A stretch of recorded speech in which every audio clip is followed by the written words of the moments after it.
Yop tout le monde, c'est Arkiller et aujourd'hui on se retrouve pour le tout premier épisode de la série Comment armer les bombes en ruée qui est tout simplement un tutoriel sur le mode ruée.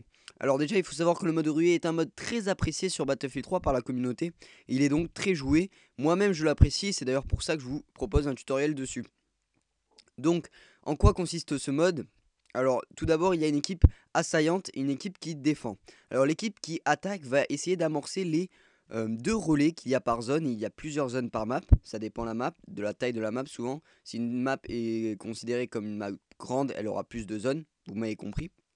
Et donc les attaquants doivent armer ces deux relais avant que les 75 tickets s'écoulent. Alors comment on perd un ticket? Tout simplement en mourant. Et donc le but pour les défenseurs est de tuer les ennemis avant qu'ils arment les relais. Il faut savoir une chose qui est très importante, c'est que quand on réanime un de ses coéquipiers, on ne perd pas de ticket vu qu'il ne meurt pas. À présent, je vais vous expliquer comment va se dérouler ce tutoriel. Alors déjà, ce qu'il faut savoir, c'est que moi, je vais présenter comment se déplacer en attaquant. C'est-à-dire que dès que je vous proposerai un gameplay, vous allez me voir en attaquant parce que je pense déjà que c'est plus intéressant. Et le but dans ce tutoriel est de vous montrer comment le plus facilement armer les bombes en ruée. Donc c'est pour ça que je vous propose de l'attaque et pas de la défense, vu que le but pour les assaillants est d'armer les relais. Donc comment va se dérouler ce tutoriel? Ça va se dérouler en deux étapes. Et donc on se retrouve tout de suite pour la première étape. Lors de cette première étape, je vais vous expliquer comment s'équiper.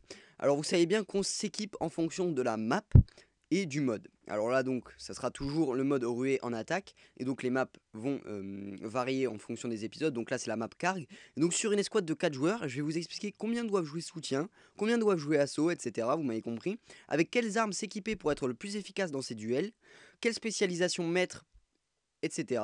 Et donc on se retrouve tout de suite. Donc sur une escouade de 4 joueurs, je conseille que le premier joueur joue assaut avec la M16A3. Donc la M16A3 qui est une arme qui est très efficace, que ce soit à longue distance ou à courte. C'est pour ça que je vous la conseille fortement sur la map Karg, parce que malgré qu'on retrouve beaucoup de combats au corps à corps, il y en a aussi de loin. C'est pour ça que la M16 s'apprête très bien à cette map. En gun, je vous conseille le M9 qui est un gun très précis, donc c'est pareil, à longue distance, vous pouvez éliminer des adversaires assez facilement. À courte, c'est un peu plus difficile, mais bon, on s'en sort tout de même. Je vous conseille aussi le M320 en gadget 1, alors pas sur l'infanterie, parce que sinon c'est vrai que c'est un peu relou, mais je crois que vous pouvez créer des dégâts sur les véhicules. Et donc à ce moment-là, même si vous êtes assaut, vous pouvez aider les ingénieurs. Et ce qui est plutôt pratique parce que sur la map Karg, on retrouve beaucoup de véhicules. Après, comme gadget 2, je vous conseille le défibrillateur, comme sur tous les modes, sur toutes les maps. Le défibrillateur qui est très important. Et surtout en ruée, il faut vraiment souvent l'utiliser. En spécialisation, je vous conseille munitions parce qu'on en a toujours besoin. Si vous êtes un gros joueur en plus et que vous enchaînez bien les frags, il va vous en manquer.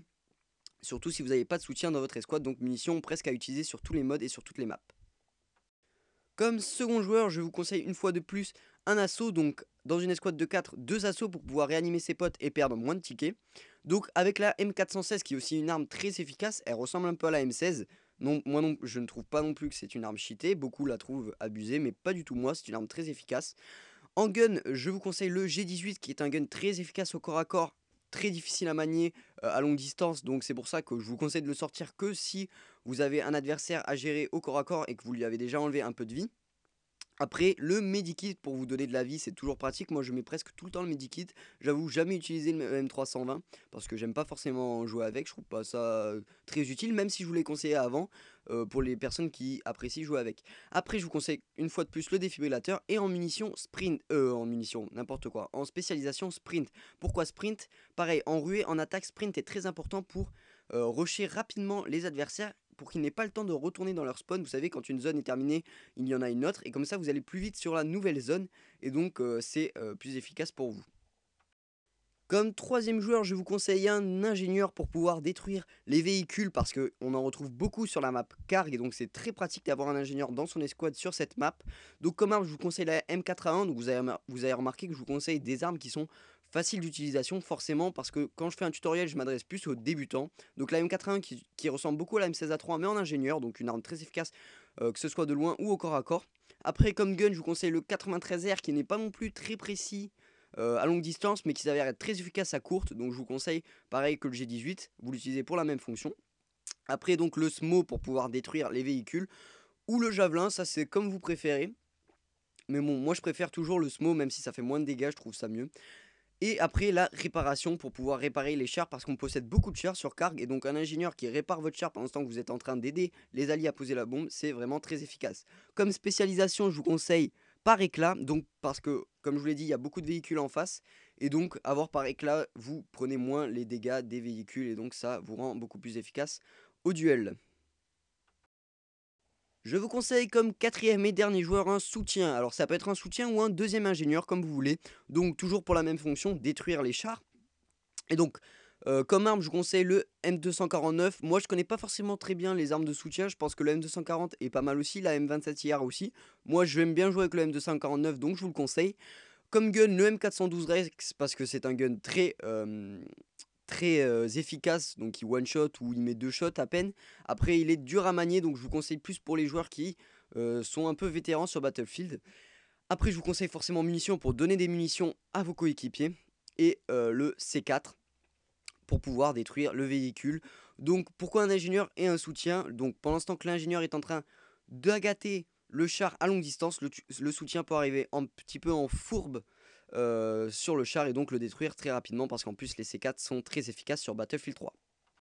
Alors comme spécialisation je vous conseille soit grenade comme vous pouvez le voir ici ou explosif. Alors là je vous ai présenté la grenade mais je pense en fait que explosif est plus efficace. Alors déjà à quoi sert explosif? Je sais plus si ça s'appelle exactement explosif. Mais en fait vous avez plus, par exemple si vous disposez du C4 vous en avez plus avec la touche explosif. Si vous avez un SMO vous disposez plus de roquettes et donc c'est vrai que c'est très efficace sur Karg vu que c'est une map avec beaucoup de véhicules. Après la grenade vous permet d'avoir donc 2 grenades au lieu d'une et donc c'est vrai que les grenades sont très efficaces en ruée, en attaque et donc c'est pour ça que j'hésite un peu mais je conseillerais quand même un peu plus l'atout explosif. À présent, je vais vous expliquer en quoi consiste cette deuxième étape qui se nomme donc comment se déplacer. Alors tout simplement, je vais vous montrer quels sont les meilleurs déplacements à adopter donc sur la map Karg là, pour pouvoir armer ou aider les alliés à armer le plus facilement la bombe. Alors vous allez voir, je vais vous proposer un gameplay où je participe presque à la pose de tous les relais dans la partie. Et donc je vais vous montrer un peu par où je passe pour pouvoir éviter l'adversaire et poser la bombe le plus facilement possible. On se retrouve donc enfin pour le gameplay. Je sais qu'il y en a plein qui en ont marre de mon blabla depuis tout à l'heure et qui n'attendent qu'une chose, c'est voir le gameplay. Et donc dans ce gameplay je jouais tout seul. J'avais décidé de prendre la classe assaut avec la M416. Comme gun je jouais avec le G18 et donc les medikits et le défibrillateur. Je sais plus ma spécialisation, mais comme je ne connaissais pas les personnes avec qui étaient dans mon escouade, de toute façon ça ne servait pas à grand chose. Donc là vous avez vu que j'ai pris le bateau au spawn. J'ai contourné par la droite. Je sors directement vu que j'arrive donc sur du dur, hein, quoi, c'est le sable. Le bateau n'avance pas sur le sable donc forcément je sors et je passe donc, vous voyez que je passe un peu dans le dos des adversaires. Peut-être qu'ils attendaient vraiment middle, donc moi je passe par la droite pour vraiment les contourner. Donc je contourne pas complètement, vous pouvez contourner complètement mais je pense que j'avais pas forcément le temps. Et donc je passe un peu par les buissons. Donc là je décide quand même de contourner un peu plus pour être sûr que mes adversaires ne puissent pas me voir. Je passe, donc là on est quasi dans leur spawn. Donc à ce moment là il faut faire attention quand même. Vous voyez que je jette un peu un œil dans leur spawn. Là je fais un peu l'erreur de me mettre à dos dans leur spawn. Et vous allez voir d'ailleurs que ça va me porter préjudice je crois. Ah non, je ne sais pas. Ah non, non, ça ne porte pas préjudice. J'arrive à armer la bombe sans voir d'adversaire vu que j'ai réussi à les contourner. Et donc ça vous voyez, j'ai réussi à armer la bombe très facilement vu que je n'ai vu absolument aucun adversaire. N'importe qui d'entre vous peut le faire. Donc là il y a le char qui a vu que j'ai amorcé la bombe, donc il vient tout de suite me défoncer. Mais c'est pas grave, j'ai spawn sur un de mes coéquipiers, ils ont réussi à désarmer. Et je rearme la bombe en spawnant sur mon coéquipier. Merci à lui d'avoir réussi à résister au char et donc d'être proche de la bombe. Donc là j'élimine un premier adversaire, je vois le char vide, je rentre, il me hit marker, donc ça va. Là je reste dans cette petite maison parce qu'il y a le char à côté qui bombarde dans tous les sens. Et donc je décide de me protéger. Il va pas réussir à m'avoir, regardez là on voit son canon, il arrive pas à me voir, je ne sais pas, c'est de la grande chance que j'ai eu. Donc quand je vous conseille, quand il y a un véhicule autour de cette petite cabine, je vous conseille de rester dedans, vraiment, elle est vraiment bien protégée. Donc là j'ai eu quand même un peu de chance et j'ai tué la personne qui essayait de désarmer. Donc là j'ai spawn dans l'Amtrak et qui m'amène juste devant la bombe A. Donc j'arme la bombe A tranquillement. Donc vous voyez déjà 2 postes pour moi sur les 2 bombes qui étaient proposées. Je lance ma grenade toujours dans leur spawn pour pouvoir éliminer un adversaire qui s'apprêtait à venir. Là pas de kill, c'est pas grave. Donc là je vais me protéger par je sais pas comment ça s'appelle ça, le petit cube, vous voyez ce que je veux dire. Et donc là vous allez voir que je vais réussir à éliminer l'adversaire qui était en train de désarmer. Hop hop hop, je me cache parce qu'il y a ça bombarde de partout. Là il y a un autre adversaire qui va essayer de désarmer, j'arrive à l'éliminer et la bombe pète, je me fais éliminer derrière. Mais c'est pas grave, la bombe est armée et a été détruite, on va pouvoir passer à la deuxième zone. La deuxième zone et pas la deuxième zone. Désolé, j'avais coupé sans faire exprès. Donc on se retrouve pour les deux nouveaux relais à amorcer. Donc là j'élimine directement un adversaire et je vais pas passer middle, bien évidemment que non. Je passe sur la droite toujours, j'aime bien la droite a priori. Je contourne les gros rochers qui me protègent, la colline aussi. Il est vraiment facile de pouvoir se protéger avec les obstacles qui nous entourent sur la map, car il y en a beaucoup. Donc là l'ingénieur qui fait l'erreur de nous faire repérer donc en lançant un smoke. C'est pas grave, personne ne m'a vu, je passe sur la droite, je me protège encore. Donc là je vois la bombe A, il n'y a personne dessus, j'attends un peu pour être sûr, voilà. Là je vois un ennemi mais je vais lui tirer dessus, l'erreur à ne pas commettre. Donc là vous voyez, heureusement, je me fais repérer vu que je n'ai pas de silencieux. Il revient, je vais l'éliminer, personne ne m'a vu, je vais pouvoir armer la bombe tranquillement. Donc je m'allonge toujours pour que les ennemis ne puissent pas me voir.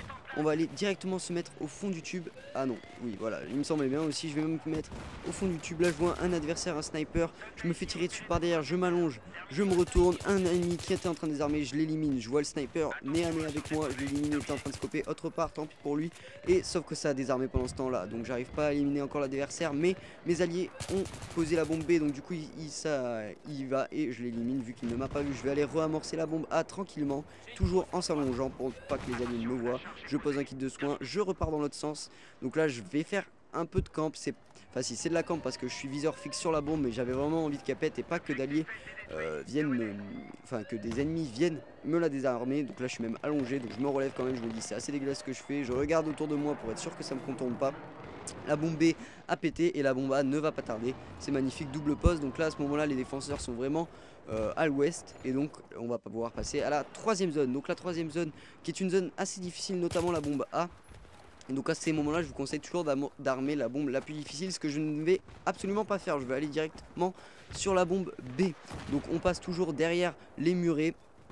Donc là normalement je demanderai à un ingénieur de péter le muret pour pouvoir passer pas par l'endroit parce que souvent les défenseurs vous attendent à la sortie du muret et là ce n'était pas le cas. Je regarde toujours autour de moi pour être sûr de ne pas me faire avoir par derrière. Donc là je veux un peu trop regarder, à ce moment là il faut être un peu confiant. Je reçois de la surprise et je prends un coup de sniper depuis A.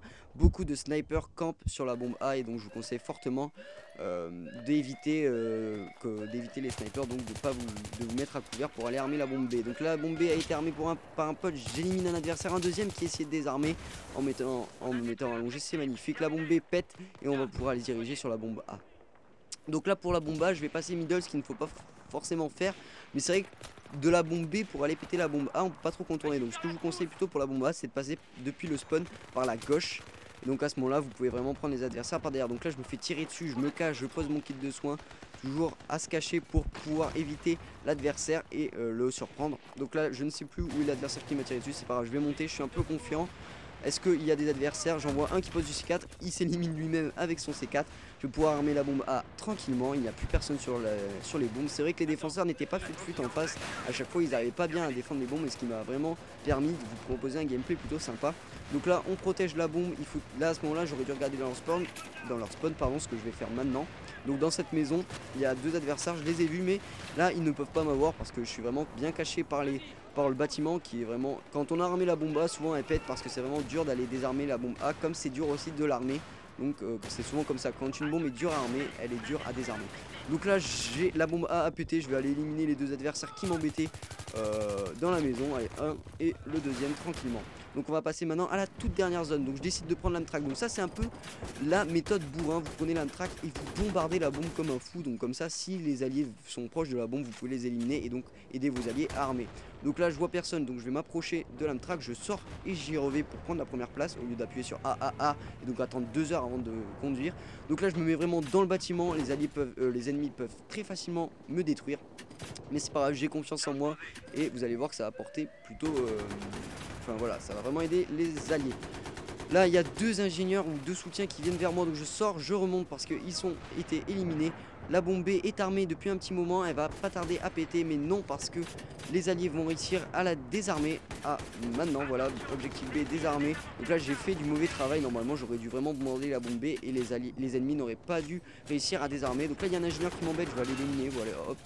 Il va pas m'embêter longtemps. Donc l'Amtrak qui est un véhicule très résistant. Vous avez vu là, j'ai pris des C4, des RPG et je suis encore en vie, même s'il est neutralisé. Je vais pas tarder à sortir. Et donc on va réussir à péter la bombe B. Donc vous voyez, quand je vous disais, même si c'est pas moi qui arme, je participe. Là vous voyez, je sors, j'en élimine un, je vais en éliminer un deuxième. Je vous conseille de vous mettre fortement sur de regarder par la fenêtre, parce que comme ça l'ennemi ne voit que votre tête. Lui il a même pas, il s'est même pas demandé s'il y avait des mecs qui défendaient la bombe. Il s'est dit allez hop, il n'y a plus personne, on y va comme des fous. Et non, j'étais bien là. Donc là je vais me faire éliminer par cet adversaire malheureusement. Et donc on va retourner à mon spawn. Donc là la deuxième technique un peu plus furtive, vous passez par la gauche, donc par les canaux. Vous voyez MME sur Karg, et bien vous passez par ces canaux là. Souvent il n'y a aucun ennemi sur cette bombe, c'est vraiment très pratique, vous n'avez aucun adversaire en face de vous. Et donc vous allez pouvoir les contourner un peu plus facilement, même si la bombe A est aussi une bombe dure à armer. Et comme je vous l'ai dit avant, je vous conseille d'armer d'abord la bombe A. Donc là je suis mon allié qui passe par ce bâtiment, c'est très bien joué de sa part. C'est vrai que là d'abord on vérifie dans tous les coins s'il n'y a pas d'adversaire. Là j'en vois un, je vais pas réussir à l'éliminer, j'ai bouché un peu. Donc là je me sens en confiance, hop, il n'y a aucun ennemi, je tire sur un allié, c'est pas grave. Je monte donc pour aller armer la bombe A, et là on va faire une erreur. Donc là je vais faire une très belle action quand même. Hop, j'élimine un premier adversaire. Je vois que mon allié s'est fait éliminer, j'élimine l'adversaire qui l'a éliminé. Il y en a un troisième, je l'élimine encore. Et là la mauvaise truc qu'on a fait, c'est qu'on a voulu armer les deux la bombe, donc plus personne ne couvrait l'autre. Et on s'est fait éliminer. Vous voyez, si j'aurais communiqué avec cet allié, on aurait pu se parler et un aurait armé la bombe et l'autre l'aurait protégé, et on se fait éliminer. Je reprends l'Amtrak parce que ça a plutôt bien marché pour B. Je vais me mettre sur le côté et je vais bombarder la bombe A. Vous allez voir, je vais faire un hit marker. Et donc là je vais plus servir à grand chose dans cette fin de partie. En tout cas j'espère que le tutoriel sur le mode ruée, donc le premier épisode, parce que je rappelle qu'il y aura d'autres épisodes qui seront d'ailleurs plus courts, parce que là je voulais vraiment vous expliquer en quoi consistait ce tutoriel. J'espère que ça vous aura plu. Si c'est le cas, aimez, partagez, abonnez-vous si c'est pas le cas. Et ça me ferait très plaisir, parce que ça m'a pris un peu de temps quand même à le faire, à réaliser le gameplay, à faire le montage, à vous parler, tout ça. Donc là, mon allié arme la bombe, très bien joué à lui, je vais l'aider à désarmer. Toujours la petite grenade dans leur spawn au cas où un allié arrive pour désarmer la bombe. Là je vois un ennemi mais je vais pas réussir à l'avoir, je vais faire que des assistances jusqu'à la fin, j'aurais bien louché. Donc là il y a 3 entrées possibles, il faut vraiment bien couvrir les 3. Mais les deux principales, c'est là où je regarde, donc depuis leur spawn. C'est vraiment dès que vous armez la bombe, il faut regarder du côté de leur spawn pour pas vous faire contourner. Donc là encore une assistance, on fait comme les volets et la partie est terminée. Donc voilà, comme je vous l'ai dit, si vous avez aimé, n'hésitez pas à laisser un j'aime, à vous abonner et à partager. Moi je vous dis ciao les gens.